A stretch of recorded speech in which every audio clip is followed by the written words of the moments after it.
দেখুন, কিছু মানুষ থাকে যারা বিতর্ক পছন্দ করে।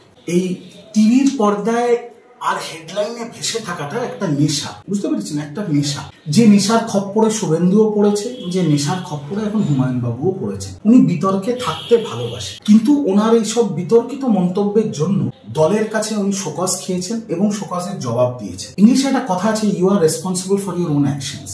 সব মানুষের ব্যক্তিগত স্বাধীনতা এবং গণতান্ত্রিক অধিকার আছে। উনি ঠিক করুন উনি কি করবেন, এবং দলও ঠিক করবে ওনাকে নিয়ে কি করতে হবে। দল কি সিদ্ধান্ত নেবে সেটা এখন তো আমি জানি না বা বলতেও পারবো না। আগে উনি সিদ্ধান্ত নিন উনি কি করবেন। আর ওনার যদি মনে হয় সংখ্যালঘু বঞ্চিত, উনি একটা নতুন দল করবেন, বা ভারতবর্ষে বাংলায় গণতন্ত্র আছে, দল করতেই পারে। কিন্তু আমি বলবো তার আগে একবার একটু নওশাদ আর আব্বাসকে ফোন করে নিতে। ওরাও তো মুসলমানদের নিয়ে দল গঠন করেছিল, একটা বিধানসভা আছে, সেটাও আর থাকবে। তো আমি বলবো একটু কনসাল্ট করে নিন।